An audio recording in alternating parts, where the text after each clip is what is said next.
Thank you very much for all the questions, interventions, and also strong points which have been delivered in the first round. And when I was referring in my introductory remarks that now the healthy debate would start, so I think we're starting it. And I think that we will have many more discussion on this, and we are of course ready to go in every detail. I think to Madame Aubry I promised in my hearing that I will come with my PowerPoint and calculators and that we are ready to sit together. But today I was told that there are no PowerPoints and calculators needed for this, I would say, opening of the debate. But I'm sure that we will have more detailed discussions. And as I would tell to you, as a preliminary remark, I would also send this message to agriculture community across Europe, to all member states, that we are ready to engage with everyone who has concerns, doubt, question marks about this agreement, and to go into every detail so we can really reassure you that we've been thinking extremely carefully about every single element which is of your concern, and if this concern would persist, we would be also thinking with you how can we address that, because of course we really want to make sure that this, as I said, the biggest FTA which was ever concluded would enter into force and will be clearly to the benefit of everyone in Europe, to all sectors, and we know that especially the sensitive questions are linked with agriculture, and I'm coming to that in a second. Mr. Winkler was highlighting the strategic nature of this agreement, and I agree with you totally. I have to admit, when I was in Montevideo, it was for the first time I visited this Latin American country, and I was really struck, first and foremost, how similar this country looks to the, let's say, Mediterranean countries in the EU, how proud all people I've met are of their European heritage, how culturally close they feel to us, and how disappointed they are that the EU is not any longer #1 trading partner. And every single one, including for President, been asking me, how is this possible?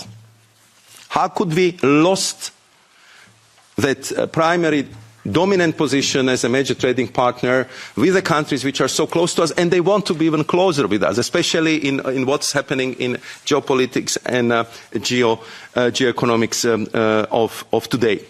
So I think that when we are in a situation where again, in this rough world, the size matters. The number of friends, the solid partnerships are extremely scarce. I think that strategic importance of this agreement is absolutely crucial for us. Not only from the, I would say, economic security point of view, and I will come to that in a second as well, but also from this strategic visibility that the European Union, in the time where there are question marks over free trade, there are question marks of the customs barriers, there are question marks about, if the trade partnerships are good for our economy, to send such a signal that biggest trading bloc, the EU, with Mercosur, are able to find a good compromise, create new platform for the good cooperation. I think that's extremely important. And we will have another session in 2 weeks' time when I will give you, I would say, more oversight about how, I would say, this new set of circumstances, and also the fact that we managed to conclude this agreement, is increasing the interest in accelerating the negotiations with the EU on the free trade agreement, setting up the new partnership, and looking for the new way of cooperation with us. And you will be impressed what has happened over the last 2 months. Coming to very concrete elements, because I think I will try to answer, I would say, the agriculture questions in one go, because I think they've been present in all the interventions. So first, I would deal, I would say, with other issues. Mr. Francesco Assis was on top of the agriculture, highlighting very important element of public procurement and critical raw materials. If it comes to the public procurement, and I think this is really a major achievement, because I was talking that in Brazil only, the public procurement sector represents like 2 billion euros. Here we have a binding commitment from our Mercosur partners that there will be no discrimination against European companies. And, of course, if we will find out that something is not according to the agreement, according to the book, we can address this issue through the dispute settlement mechanism. So I think this is as strong as you can get in an international agreement. Very important element on critical raw materials. We've been discussing it, Mr. Chairman, on several occasions, how dependent we are mostly on China. How we need to diversify if we really want to have economy of the 21st century. How we need the access to lithium, to niobium, and to many other critical raw materials, which unfortunately we do not have in European soil. Here, what was absolutely crucial for us was to have very strong chapter on critical raw materials, and we achieved that. So we eliminated export licenses. We got rid of export duties, and we also tackled the issue of monopolies if it comes to the critical raw material supply to the European Union. With Brazil, which is a major supplier of the critical raw materials, we got a special deal on so-called export tariffs, where we are absolutely assured that these export tariffs would never be higher than 25%.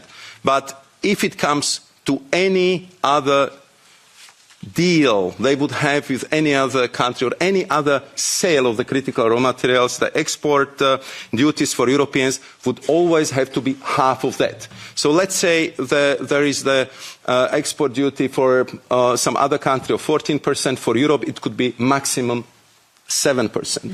But if it would be 70% for somebody else, for EU, it could never be higher than 25%. So I think that the level of exclusivity in this particular case is exceptional, and I think we need it badly, because we know how much we are suffering with the lack of critical raw materials.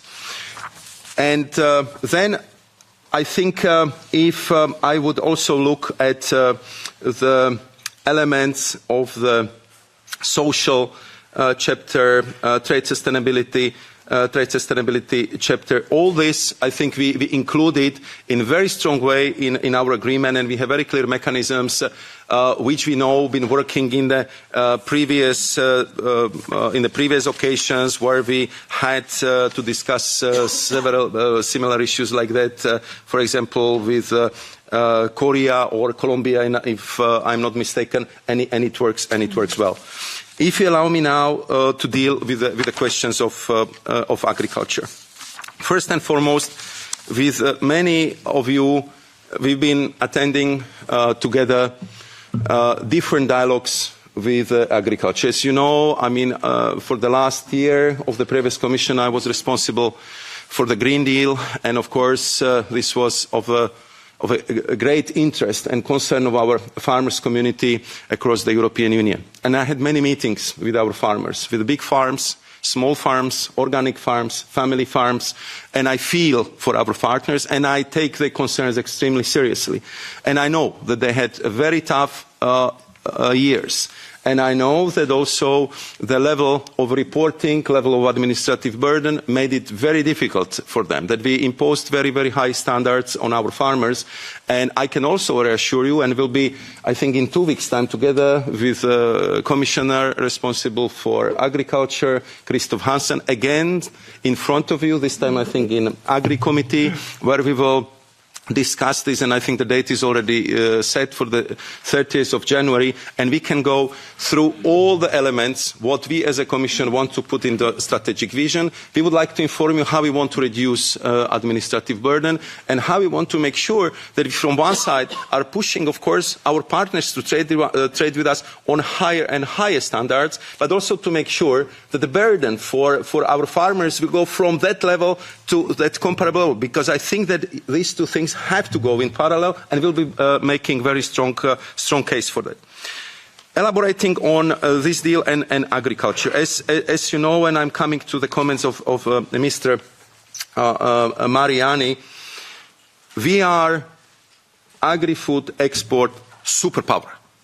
Nobody exports more agri-food products than the European Union, and we have every intention that this would remain like this.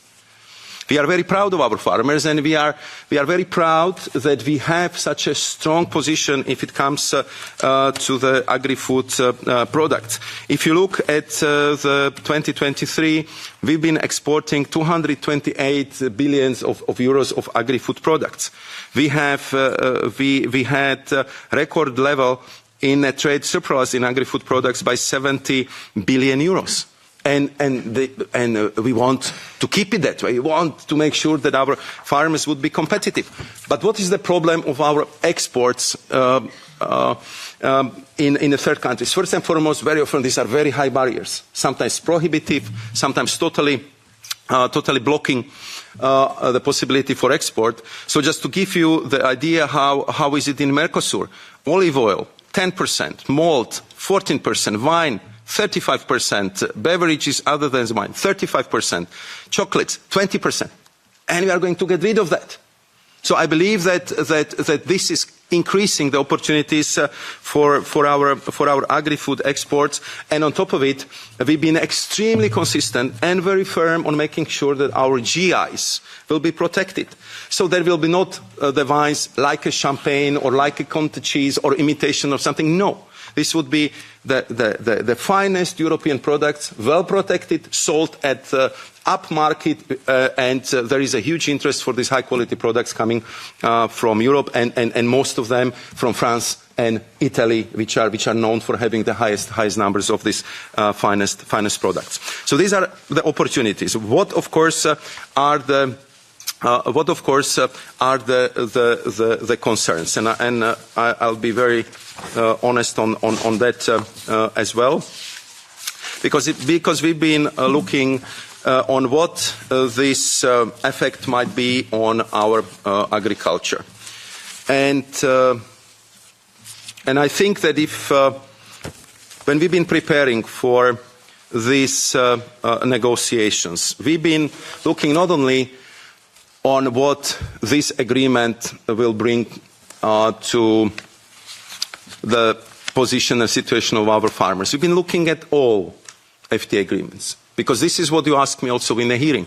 What is the cumulative effect of all of you FTAs? So we did our homework, and we'll be very happy to come with the PowerPoints and calculators to present it on the technical level, and to really tell you that according to the scientific-based assessment, the study which was concluded is telling us that cumulative impacts of market access granted to in all our FTAs for beefs will lead to decrease in price between 2 to 2.5%, and potential decrease between 0.5 and 1%. And we are talking about potential.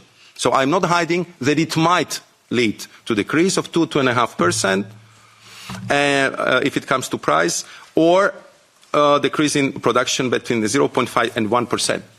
And at the same time, I have to say that we are not underestimated this at all, and we will act to find the ways how to provide the support to our producers if they are negatively affected. And we have several safeguards which we would have in place if the situation would become of that sort. But as I was telling you, we are pretty convinced this would not happen, that we are ready to put a warranty on this agreement, and if the warranty needs to be triggered, we would have at least 1 billion euros to address the unforeseen circumstances which we are just putting on the table as a warranty, as a contingency, just to reassure that we would be prepared for every eventuality. And now I see that Mr. Chairman is very nervously looking at me, and I haven't answered still quite big parts of the agriculture questions, but I'm sure that in the second round they will come back and I will have the opportunity. So